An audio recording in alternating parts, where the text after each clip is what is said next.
출애굽기 1장 1절부터 22절까지 말씀입니다.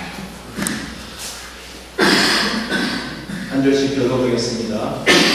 야곱과 함께 각각 자기 가족을 데리고 애굽에 이른 이스라엘 아들들의 이름은 이러하니 루벤과 시므온과 레위와 유다, 이사갈과 스불론과 빌냐민과 단과 나달리와 갓과 세불론. 야곱의 허리에서 나온 사람이 모두 70이요 요셉은 애굽에 있었더라. 요셉과 그의 모든 형제와 그 시대의 사람은 다 죽었고 이스라엘 자손은 생육하고 불어나 번성하고 매우 강하여 온 땅에 가득하게 되었더라. 요셉을 알지 못하는 새 왕이 일어나 애굽을 다스리더니 그가 그 백성에게 이르되 이 백성 이스라엘 자손이 우리보다 많고 강하도다. 우리가 그들에게 대하여 지혜롭게 하자. 그렇건대 그들이 더 많게 되면 전쟁이 일어날 때에 우리 대적과 합하여 우리와 싸우고 이 땅에서 나갈까 하노라 하고 감독들을 그들 위에 세우고 그들에게 무거운 짐을 주어 괴롭게 하여 그들에게 바로를 위하여 흑보성 기돔과 람셋을 건축하게 하니라.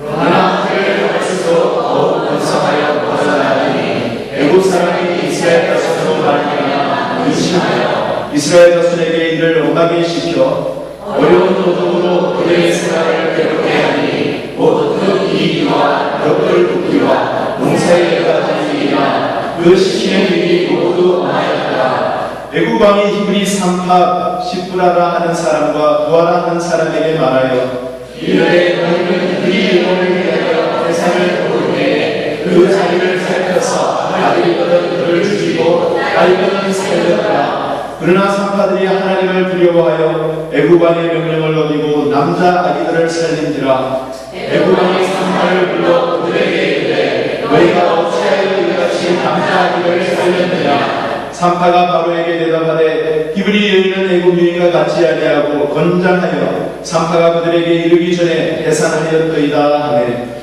하나님이 그 삼파들에게 은혜를 베푸시니 그 백성은 번성하고 매우 강해지니라. 그 삼파들은 하나님을 경외하였으므로 하나님이 그들의 집안을 흥왕하게 하십니다. 그러므로 바로가 그의 모든 백성에게 명령하였는데 아들이 태어나거든 너희는 그를 나의 땅에 던지고 나이거든 살려두라 하였더라. 아멘. 다시 한번 기도하겠습니다. 우리 하나님 아버지, 우리의 예배 가운데 하나님이 함께 하신 줄 믿습니다. 우리 예배를 주님께서 받으시는 줄 믿습니다. 이 시간 주님께서 친히 오셔서 성령님께서 우리의 마음을 준비시켜 주시고 하나님께서 친히 말씀하여 주셔서 온전히 로고스 되신 예수 그리스도가 우리 삶 가운데서 역사하시고 살아 움직이시는 우리 성화된 우리의 삶이 되게 하여 주시옵소서. 예수님의 이름으로 기도했습니다. 아멘. 여러분, 장관의 철로 역정이라는 책 들어보셨습니까? 많은 분들 읽어보셨을 거예요. 존 버넷이라는 영국의 침례교 설교가가 감옥에 있으면서 쓴 그리스도인의 삶의 여정에 관한 소설입니다. 그 내용들 속에 보면 많은 등장하는 인물들이 있어요. 그 중에 주인공의 이름이 크리스찬입니다. 그리고 그가 가는 도중에, 즉 자기가 살고 있었던 사망의 도시라는 곳을 떠나서 이제는 그의 목적지인 하늘나라로 가는 길을 떠나게 됩니다. 그 떠나는 과정에서 많은 사람들을, 많은 등장인물들을 만나게 되는데 그 등장인물들이 누구냐 하면 두려움이라는 자도 있고 형식주의라는 자도 있고 위선이라는 자도 있고 그렇습니다. 많은 우리가 인생을 통하여서 살아갈 때 겪게 되는 요소들을 등장인물로 묘사하고 있습니다. 그 중에 한 번은 우리 크리스찬이 가다가 세상의 지식인이라는 자를 만나게 됩니다. 그래서 그 세상의 지식인을 통하여서 지혜로운 이야기를 하고 듣고서 그 길을 가다가 결국으로 그는 낙심의 수렁에 빠지는, 낙심의 수렁을 만나게 되는 경험을 하게 됩니다. 철로 역정은 우리의 성도의 삶 가운데서 가게 되는 많은 믿음의 여정의 그 중간 과정을 표현하고 있습니다. 오늘부터 우리가 함께 나눌 우리 출애굽기의 말씀, 우리 출애굽기의 말씀을 통해서도 하나님께서 택하신 백성들을 죄의 굴레에서 얽매여 있는 상황 속에 있었던 그를 구원하셔서 그를 광야 길로 인도하시고 결국은 하나님께서 약속하신 예비하시고 준비해 놓으신 약속의 땅으로 인도하는 그 과정을 설명해 주고 있습니다. 바로 우리의 삶입니다. 우리의 삶, 하나님 나라에 갈 때까지, 주님이 다시 오실 때까지 우리가 택함받은 백성으로 하나님의 자녀로서 이 세상에서 살아가는 그 많은 과정, 그 여정들을 바로 이 말씀을 통해서 우리가 공감할 수 있기를 바랍니다. 성령님께서 이 과정을 통하여서 말씀을 읽어 나가면서 우리가 공감할 뿐만 아니라 우리 스스로가 다시 한번 하나님이 원하시는 것이 무엇인지를 깨달으며 믿음의 귀한 성장과 은혜가 넘쳐날 수 있기를 간절히 소원하고 축원합니다. 오늘은 그 첫 부분입니다.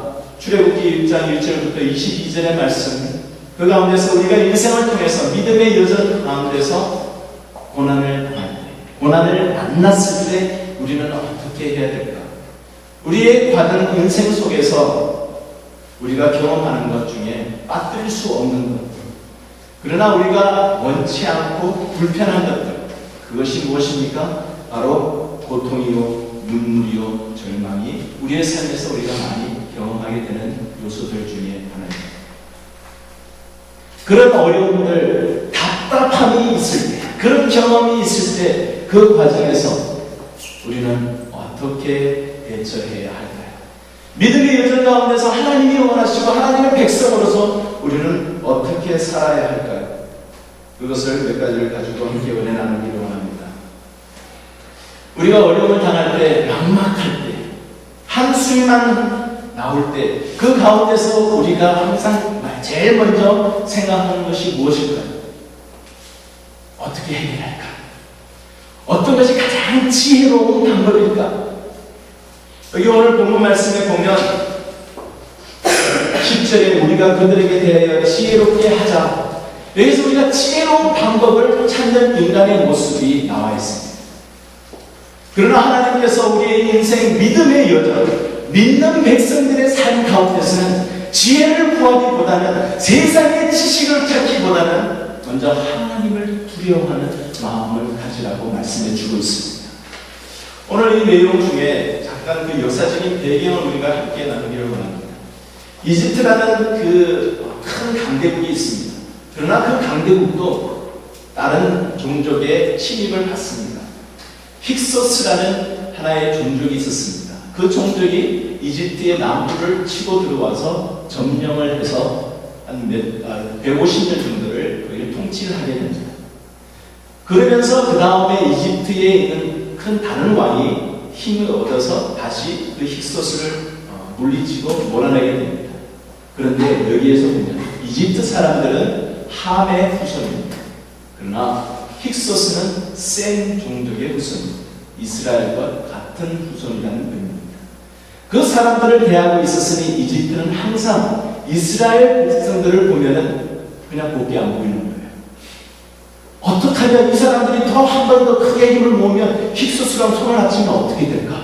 그 항상 고민하고 있는 찰나에, 안 그래도 조심하고 긴장하고 있는 찰나에 보니까 이스라엘 백성들이 지금 몇 명이에요? 점점 수가 늘어나는 거예요. 하나님께서 축복하셔서 생육하고 불어나 번성하고 매우 강하여 온 땅에 가득하니라. 그것을 보니까 이제 바로 왕이 이제 요셉을 모르던 사람 왕이 되면서 더 이상 두고 볼 수가 없었던 것입니다. 그런 상황에 그들에 대해서 이제는 우리가 지혜롭게 대처해야 되겠다. 저 셈족의 후손인 사람들에게 우리가 지혜롭게 하자라고 생각하고 결론을 내리며 진행하는 모습을 한번 보시기 바랍니다. 바로 왕은 자신이 생각했었을 때 가장 지혜롭다고 생각한 방법이 무엇입니까? 그 셈족의 후손인 이스라엘 백성들, 야곱의 후손들을 이제는 노예로 억압하자는 거였습니다. 감독관을 세워서 그들의 삶을 억압하자는 것이었습니다. 그것은 엄청나게 힘든 일이었습니다.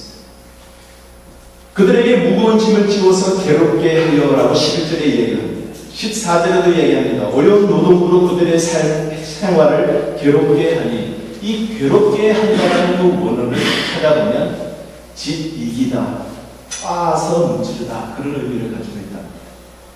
뼈를 깎는 듯한 노동이었다는 이야기예요. 조금 이해가 되십니까? 집 이깁니다. 여러분 그 다음에 나오는 참 재밌는 표현도 있어요. 괴롭게 하니 곧 뭐를 한다고요? 흙을 이기는 일을 했다.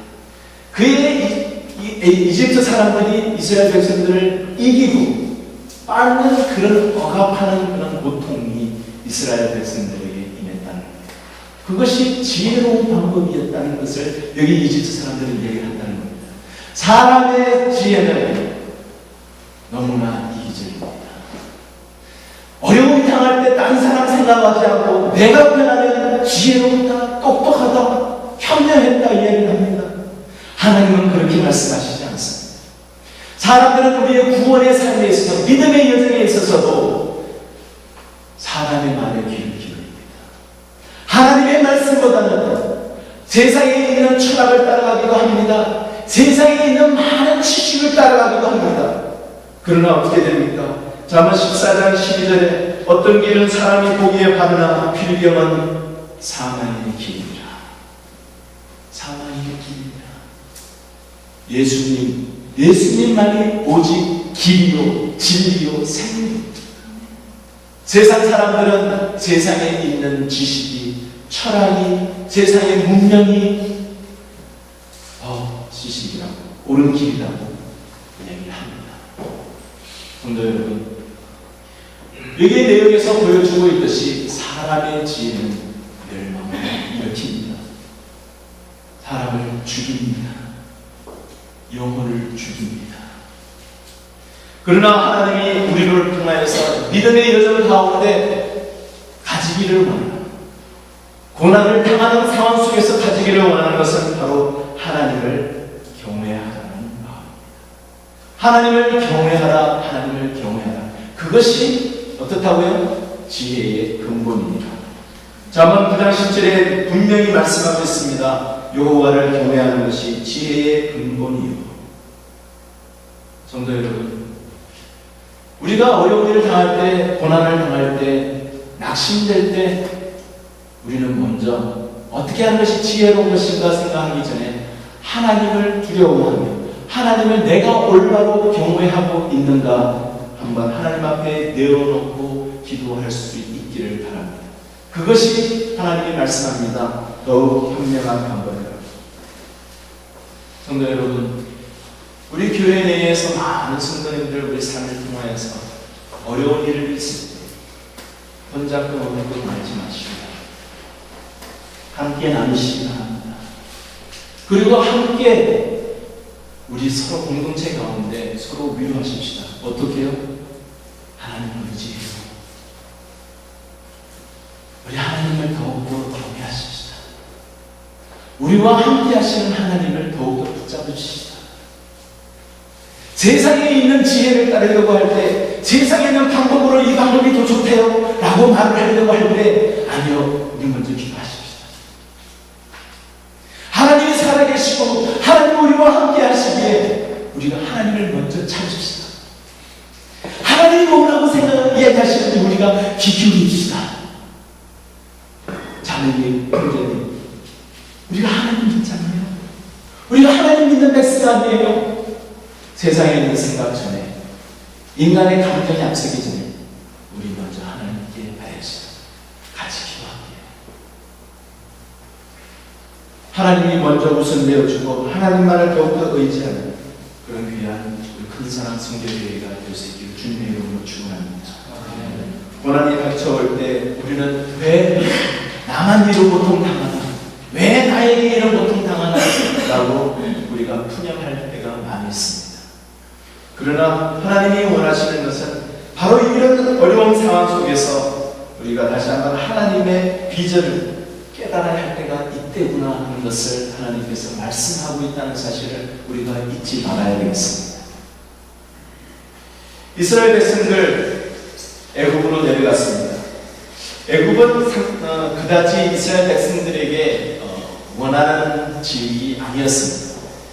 아브라함이 애굽에 갔다가 사라를 자기 누이라고 속이는 큰 곤욕을 당할 뻔했습니다. 이삭이 또한 가뭄을 당했었을 때, 내려가려고 했었을 때 하나님께서 나타나서 얘기하셨어요. 여호와께서 이삭에게 나타나 이르시되 애굽으로 내려가지 말고 내가 내게 지시하는 땅에 거주해라. 그 땅에 기근이 있어서 다시 애굽으로 내려가려는 이삭 앞에서 하나님이 잠깐 내려가지 마 라고 이야기했습니다.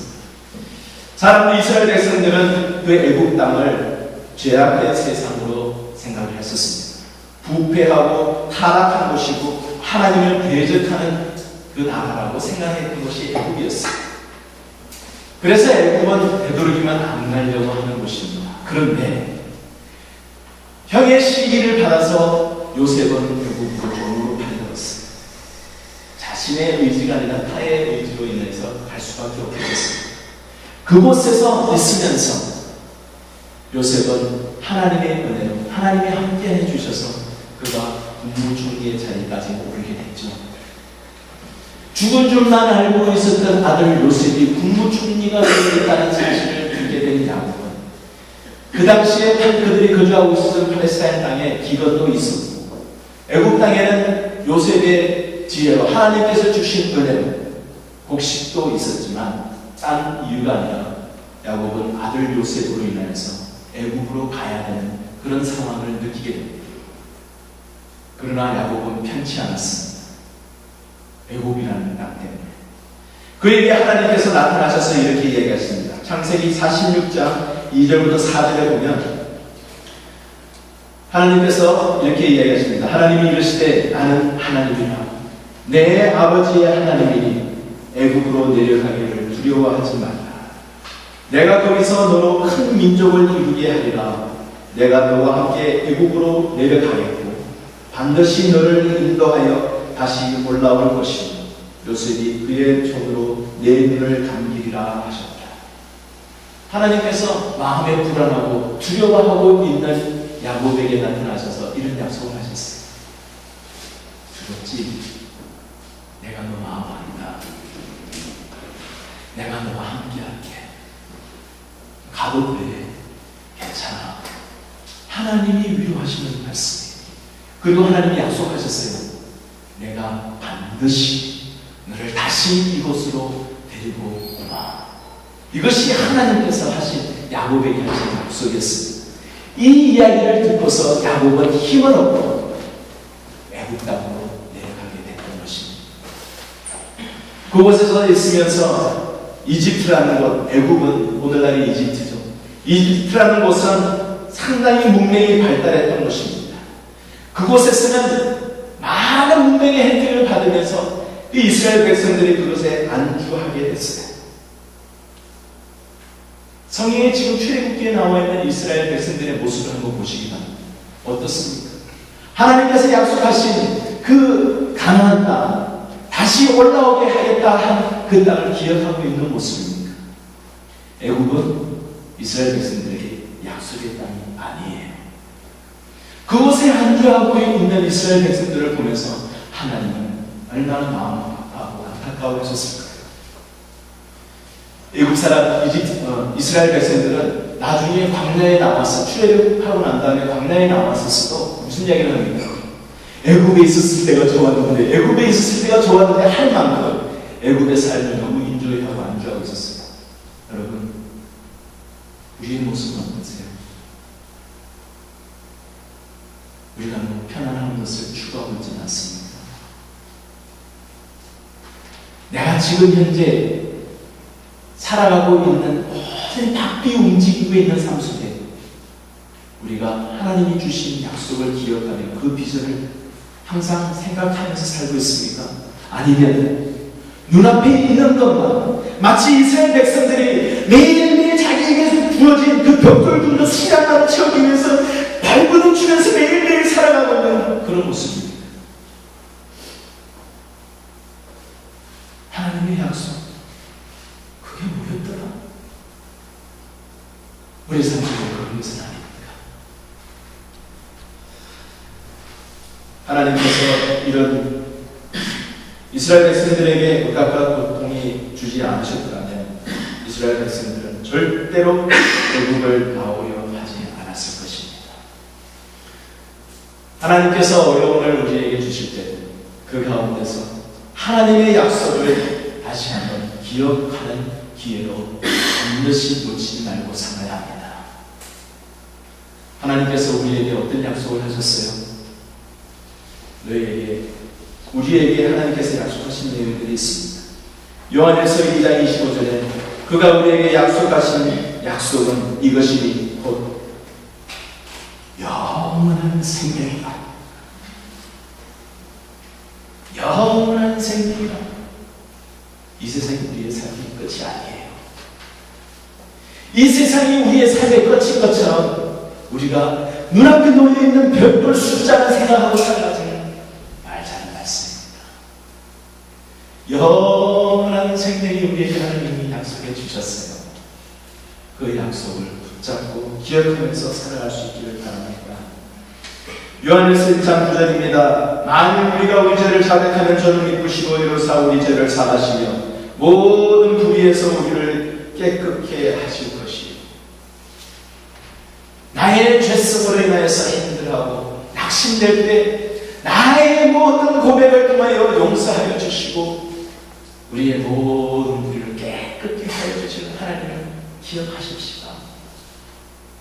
죄악이 우리의 삶 가운데서 우리를 뒤로 잡아당길 때, 나를 억누르고 있을 때, 내가 그 죄악을 알면서도 내 스스로 거기서 벗어나고자 하는 마음이 없어질 때, 그때 주님을 찾으시기 바랍니다.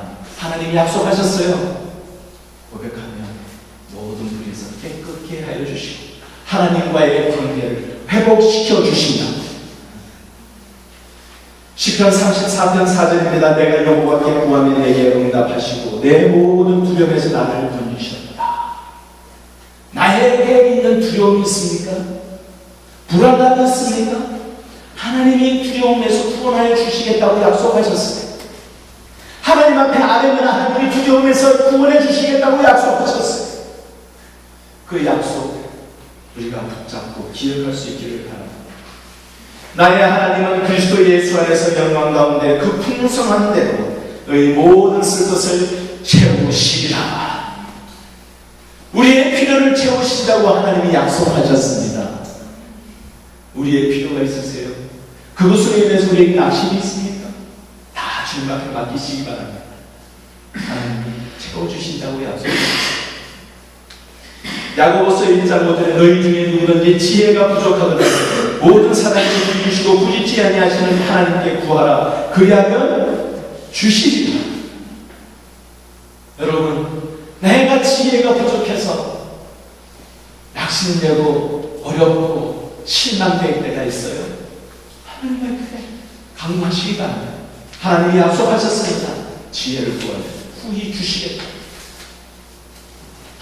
하나님이 우리에게 평안을 약속하셨습니다. 주께서 심지어 견고한 자를 평강의 평강으로 지키시리니 그가 주를 의뢰하느니라. 성도 여러분, 우리가 당하고 있는 한숨이 나오고 답답한 그런 고난 가운데서 그 상황을 우리가 보지 않고 하나님만 바라보실 수 있기를 바랍니다. 하나님께서 우리에게 하신 약속만을 다시 한번 기억하며 그 약속을 붙잡고 하나님을 의지하며 기도하며 매달려 보시기 바랍니다. 그때 하나님께서 우리로 하여금 귀한 평안함, 하나님의 비전을 다시 한번 새롭게 하실 줄 믿습니다. 우리의 삶 가운데서 우리가 추구하고 있는 것, 삶의 편안함보다 하나님께서 원하시는, 하나님께서 부르신 그 우리의 삶에 초점 맞추는 우리 삶으로 살아갈 수 있는 우리 성도님들 되기를 주님의 이름으로 축원합니다. 세상 사람들은 편안한 삶을 추구합니다. 우리는 세상 사람이 아니지 않습니까? 하나님의 백성 아닙니까? 믿음의 여정을 출발할 때 우리가 꼭 짚고 시작해야 될 것, 하나님이 우리를 사랑하십니다. 하나님이 끝까지 붙잡고 계시는 택한 백성들입니다. 우리는 하나님이 우리를 부르신 그 부르심에 합당하게 살아야 합니다. 편안한 삶이 아니라 하나님이 원하시는 삶. 편안한 삶을 살지 말라는 건 아닙니다. 하나님이 원하시는 것이 무엇인지를 우리가 먼저 생각하고 추구하자는 거예요. 그것이 하나님이 원하시는 거예요. 그것이 하나님께서 우리를 통해서, 삶을 통해서 꼭 생각하고 짚고 살아가는 것입니다. 우리의 여정 가운데 우리에게 어려움이 있습니까? 힘든 일이 있습니까? 먼저 하나님만을 의지하고 하나님을 경외하고 또 하나님이 우리에게 말씀하신 그 약속을 꼭 붙잡고 살아가는 우리의 삶이 되기를 주님의 이름으로 간절히 축원합니다. 바로 그 영광스러운 천국을 향해서 매일매일 걸어가는 우리의 발걸음, 하나님의 축복이 함께 하시기를 간절히 소원합니다. 잠시 기도하겠습니다.